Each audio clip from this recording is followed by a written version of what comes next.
High, কেমন আছেন সবাই? আশা করি ভালো আছেন। আমি মৃদুল। আজকে আমি আপনাদের সামনে আরো একটা ভিডিও নিয়ে হাজির হলাম। আজকে আমরা দেখবো এলিমেন্টর প্রো যে উইজেটগুলো রয়েছে তার ভিতর থেকে আজকে আমরা ভিডিও প্লেলিস্ট যে উইজেটটি রয়েছে সেই ভিডিও প্লেলিস্ট উইজেটটি নিয়ে আজকে আলোচনা করব। দেখবো এই ভিডিও প্লেলিস্ট উইজেটের মাধ্যমে কিভাবে আমরা একটি ভিডিও প্লেলিস্ট তৈরি করতে পারি এবং কিভাবে এটাকে ওয়ার্ডপ্রেস ওয়েবসাইটের ভিতর অ্যাড করতে পারি। তো চলুন শুরু করা যাক। প্রথমে আমরা কি করব, জাস্ট আমরা একটা সেকশন নিয়ে নিব এখান থেকে এবং আমি এখানে কি করব, জাস্ট আমার যে উইজেটটি রয়েছে সেই উইজেটটি জাস্ট আমি ড্রাগ করে নিয়ে আসবো।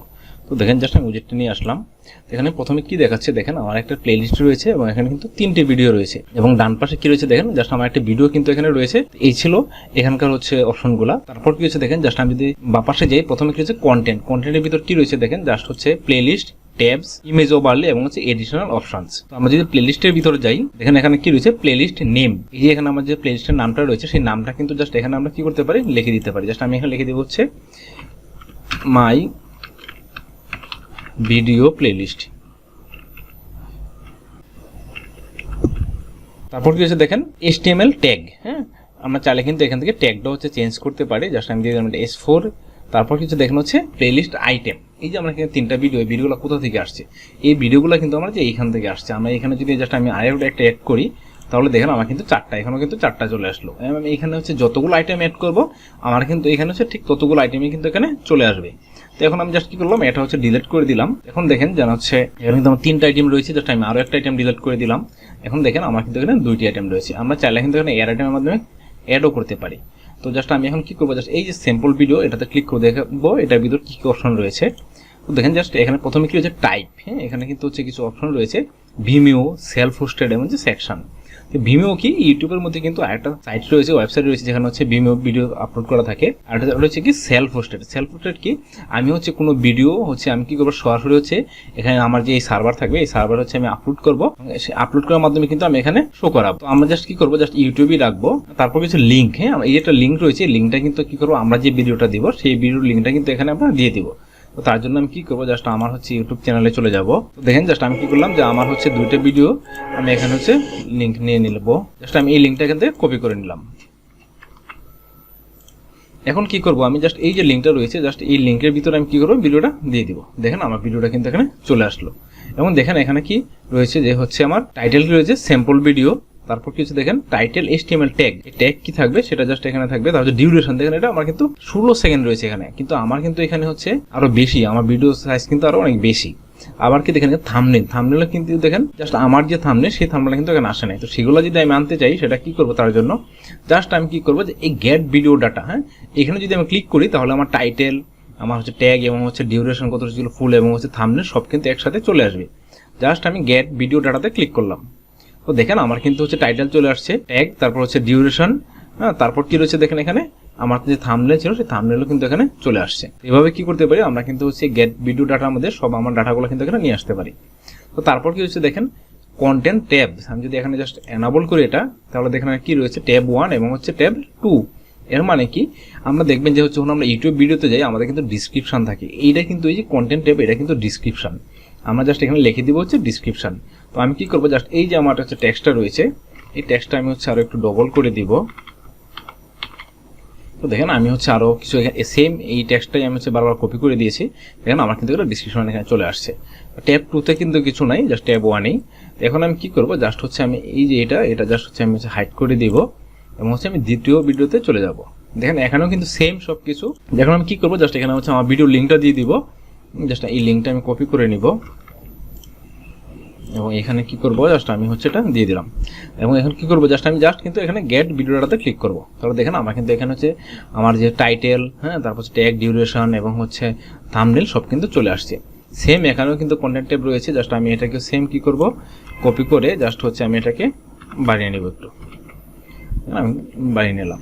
তো এখন দেখেন আমার কিন্তু এখানে কি হলো, 2টি ভিডিও কিন্তু চলে আসলো। প্লেলিস্টে আমার কিন্তু 2টি ভিডিও চলে আসলো। এখন আমরা কোথায় যাব, ট্যাবস। ট্যাবসে দেখেন প্রথমে কি রয়েছে, আমার ট্যাব নেম। এই যে ট্যাব নেমটা রয়েছে সেটা জাস্ট আমরা এখান থেকে সিলেক্ট করতে পারি। আমি কি করবো, জাস্ট এটা লিখে দিব ডিসক্রিপশন। দেখেন আমার কিন্তু এখানে ডিসক্রিপশন লেখাটা চলে আসলো। তারপর কি রয়েছে দেখেন কলাপসেবল। এটা কি, জাস্ট আমি যদি এটা এনাবল করি তাহলে দেখেন আমার কিন্তু এখানে কিছু অপশন চলে আসলো, রিড মোর লেভেল এবং রিড লেস লেভেল। এখানে দেখেন কি রয়েছে, শো মোর এবং শো লেস। হ্যাঁ এখন দেখেন এখানে আরেকটা অপশন কি রয়েছে হাইট। জাস্ট আমি কি করব, জাস্ট এটা হচ্ছে আমি আগে এই কলাপসেবলটা কি করব, জাস্ট ডিসেবল করে নিলাম, জাস্ট আমি আপডেট করলাম। এবং এখন যদি এটা আমি প্রিভিউ করি তাহলে দেখেন কি হয়, দেখেন আমার কিন্তু এখানে হচ্ছে আমার যে ডিসক্রিপশনটা ছিল সেটা কিন্তু ফুল কন্টেন্টটা কিন্তু এখানে শো করতেছে। যখন আমি কি করব, জাস্ট হচ্ছে আমি যদি এখানে যাই, জাস্ট কলাপসেবলটা এনাবল করে দিই এবং জাস্ট আমি আপডেট করি তাহলে কি হয় দেখেন। এখন যদি আমি এখানে যাই তো দেখেন আমার ডিসক্রিপশনে কিন্তু এখানে একটা বাটন চলে আসছে শো মোড। যখন আমি ক্লিক করব তখন কিন্তু আমার ফুল যে টেক্সটটা ছিল সেই টেক্সটটা কিন্তু এখানে শো করতেছে। আবার শো লেসে ক্লিক করি তাহলে কিন্তু টেক্সটটা আমার কিছু টেক্সট কিন্তু এখানে হাইড হয়ে যাচ্ছে। তো এই যে কলাপসেবল হচ্ছে বাটনটা, এটার মধ্যে আমরা কি করতে পারি, এখানে যে হচ্ছে ডিসক্রিপশন রয়েছে সেটা কি আমি শো করব নাকি হাইড রাখবো সেটা কিন্তু জাস্ট আমি এখানে এনাবল করে দিতে পারি। তো তারপর কিছু দেখেন ইমেজ ওভারলে, এটা কি আমরা চাইলে কিন্তু এই যে থাম্বনেলে রয়েছে এর উপরে কিন্তু একটা ইমেজ দিয়ে ওভারলে দিতে পারি। দেখেন আমার কিন্তু একটা অপশন চলে আসছে চুজ ইমেজ, মানে কি জাস্ট আমি কিন্তু একটা ইমেজ এখানে অ্যাড করতে পারি। জাস্ট আমরা যদি অ্যাড করি, তা আমি চাচ্ছি জাস্ট আমার এই ইমেজটা আমি অ্যাড করব, তাহলে দেখেন বা হচ্ছে এই ইমেজটা দিলাম সিলেক্ট। এখন দেখেন জাস্ট আমি যদি জাস্ট কি করি, এটাকে হচ্ছে ক্লিক করি এখানে, দেখেন আমার কিন্তু এখানে একটা ইমেজ ওভারলে চলে আসছে। আশা করি বুঝতে পারছেন। তারপর কি ইমেজ রেজুলেশন কি হবে, এটা ফুলই রাখবো আমরা। এখন তারপর কি হচ্ছে প্লে আইকন, হ্যাঁ আমরা আইকনটা কি দিব এখানে, সেই আইকনটাও কিন্তু আমরা এখান থেকে সিলেক্ট করতে পারি। হ্যাঁ, এবং আইকন লাইব্রেরি থেকেও কিন্তু এই আইকনটা আমি সিলেক্ট করতে পারি। যখন ক্লিক করি দেখেন এখানে কিন্তু হচ্ছে আমরা যে কোনো আইকন এখানে দিতে পারি। তো জাস্ট আমি এই আইকনটাই রাখলাম। তারপর কি হচ্ছে এডিশনাল অপশন, এখানে কি দেখেন প্রথমে কি রয়েছে অটো প্লে, মানে কি হচ্ছে অনলোড, অটো প্লে অনলোড। এর মানে কি যখনই আমার ভিডিওটা হচ্ছে আমি হচ্ছে এখানে ভিউ করবো, আমি এই সাইটটা যাবো, তখনই কি হচ্ছে আমার ভিডিওটা রান করবে কিনা। হ্যাঁ, এটা জাস্ট এনাবল করে দিই তাহলে কি হবে, আমি যখনই হচ্ছে এটা এনাবল করে দিই দেখেন আমার ভিডিওটা কিন্তু রান শুরু হয়ে গেছে। তারপর কি হচ্ছে নেক্সট আপ, এটা মানে কি যখন আমার এই ভিডিওটা শেষ হবে এরপরে যে ভিডিওটা থাকবে সেটা কি হচ্ছে ডাইরেক্ট হচ্ছে অটোমেটিক কি হচ্ছে রান করবে নাকি হচ্ছে রান করবে না, সেটা জাস্ট আমি ডিসেবল রাখি তাহলে কি রান করবে না, জাস্ট এনাবল রাখি তাহলে কিন্তু আমার ভিডিওটা অটোমেটিকই রান করবে। তারপর কি হচ্ছে দেখেন ইন্ডিকেট ওয়াচড, এর মানে কি এই যে এখানে দেখেন জাস্ট আমি এতটুকু ওয়াচ করলাম বা এতটুকু ওয়াচ করলাম, এই যে আমার ইন্ডিকেটটা, সেই ইন্ডিকেটটা হচ্ছে থাকবে কিনা। হ্যাঁ, আমি জাস্ট আমি এনাবল করে দিই তাহলে কিন্তু আমার কি হবে, আমি কতটুকু হচ্ছে ওয়াচ করছি সেটা কিন্তু জাস্ট আমার এখানে শো করবে। আমি যখন পরবর্তীতে ভিডিওটা দেখবো তখন কিন্তু এটা এখানে শো করবে। তারপর কি হচ্ছে দেখেন হচ্ছে ভিডিও কাউন্ট, হ্যাঁ ভিডিও কাউন্ট করবে কিনা সেটা জাস্ট এখানে হচ্ছে ডিউরেশন শো করবে কিনা। তারপরে থাম্বনেল শো করবে কিনা। জাস্ট আমরা যদি এগুলো হচ্ছে ডিসেবল করে দিই তাহলে কি হবে, এগুলো কিন্তু শো করবে না, আর যদি এনাবল রাখি তাহলে কিন্তু শো করবে। তারপর হচ্ছে কি প্লে আইকন কি হবে এবং ওয়াচড আইকন, এই আইকনগুলো জাস্ট আমরা এখান থেকে সিলেক্ট করতে পারি। তারপর কি লেজি লোড, আমরা অবশ্যই লেজি লোডটা এনাবল করে রাখবো। তো এই ছিল হচ্ছে এডিশন অপশনের ভিতরে বিভিন্ন অপশনগুলো, এগুলো হচ্ছে সেম যেরকম ইউটিউবে যে ভিডিওগুলো আমরা যেভাবে পাই এগুলো কিন্তু এখানে সেম।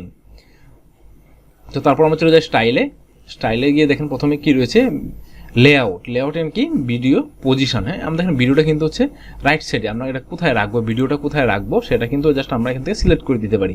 তো আমি চাইলাম যে সেটা লেফট সাইডে থাকবে, আমরা কিন্তু লেফট সাইডে চলে আসছি এবং এখানে কিন্তু দেখেন আমার হচ্ছে প্লেলিস্টটা কিন্তু হচ্ছে রাইট সাইডে চলে গেছে। তারপরে হাইট কি হবে, এই হাইটটাও কিন্তু আমরা এখান থেকে সিলেক্ট করতে পারি। তারপরে টপ বার যদি এখানে যাই দেখেন প্রথমে কি হচ্ছে ব্যাকগ্রাউন্ড। হ্যাঁ, এই যে আমার প্লেলিস্টটা সেটা ব্যাকগ্রাউন্ড কি হবে, জাস্ট আমি যদি এখানে যাই জাস্ট আমি প্লেলিস্টে ব্যাকগ্রাউন্ডটা দিলাম এরকম।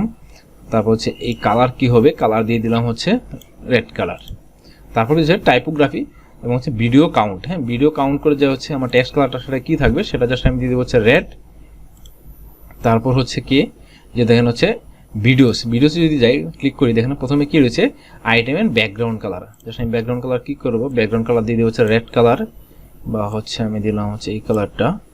তারপর কি হচ্ছে কালার কি হবে, কালার দিব হচ্ছে ব্ল্যাক কালার।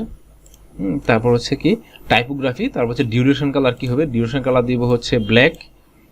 তারপর কি হচ্ছে দেখেন আইকনের কালার কি হবে, আইকনের কালার থাকবে হচ্ছে রেড কালার। দেখেন আমার আইকনের কালার কিন্তু রেড চলে আসছে, বা আমি এটা ব্ল্যাক কালারও দিতে পারি, দেখুন ব্ল্যাক কালার চলে আসছে। তারপর কি রয়েছে সাইজ, আইকনের সাইজ কি হবে, সাইজটা কিন্তু আমরা একটু বড় করে দিতে পারি, জাস্ট আমি একটু বড় করে দিলাম।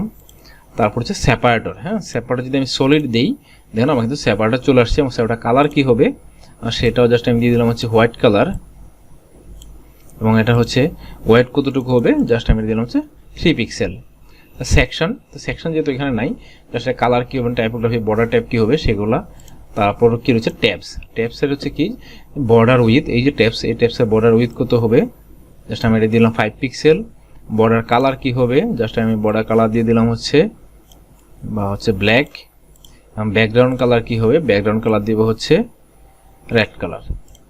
তারপর হচ্ছে কি টাইটেলের কালার কি হবে, টাইটেলের কালার হবে হচ্ছে হোয়াইট। তারপর হচ্ছে কন্টেন্টের কালার কি হবে, কন্টেন্টের কালার আমি কি দিব, জাস্ট হোয়াইট করে দিলাম। তারপর হচ্ছে প্যাডিং, আমরা চাইলে এখানে প্যাডিং ব্যবহার করতে পারি। তারপর হচ্ছে সমরের হচ্ছে কালার কি হবে, জাস্ট এটা দিলাম হচ্ছে ব্ল্যাক কালার। এবং হচ্ছে টাইপোগ্রাফি কি হবে, জাস্ট আমরা এটাকে সিলেক্ট করে নিতে পারি। এবং হোভার কালার কি হবে, হোভারের কালারও জাস্ট আমি কি করব, জাস্ট আমি হচ্ছে ব্ল্যাক কালার দিয়ে দিলাম। তাহলে দেখেন আমার কিন্তু ছিল হচ্ছে এই কিন্তু স্টাইলের বিভিন্ন অপশনগুলো ছিল। আশা করি আপনারা বুঝতে পেরেছেন যে কিভাবে আমরা একটি ভিডিও প্লেলিস্ট একটা ওয়ার্ডপ্রেস ওয়েবসাইটে তৈরি করবো এবং কিভাবে হচ্ছে এটাকে আমি কাস্টমাইজ করব। তো এই ছিল হচ্ছে কন্টেন্ট এবং হচ্ছে স্টাইলের বিভিন্ন অপশনগুলো। তো আজকে আমি এখানেই শেষ করছি, দেখা হবে পরবর্তী ভিডিওতে। আরেকটি কথা, পরবর্তী ভিডিও পেতে অবশ্যই আমার চ্যানেলটি সাবস্ক্রাইব করে রাখবেন, পাশে থাকা বেল আইকনে ক্লিক করে রাখবেন। তো ভালো থাকেন সবাই, দেখা হবে পরবর্তী ভিডিওতে। ধন্যবাদ সবাইকে।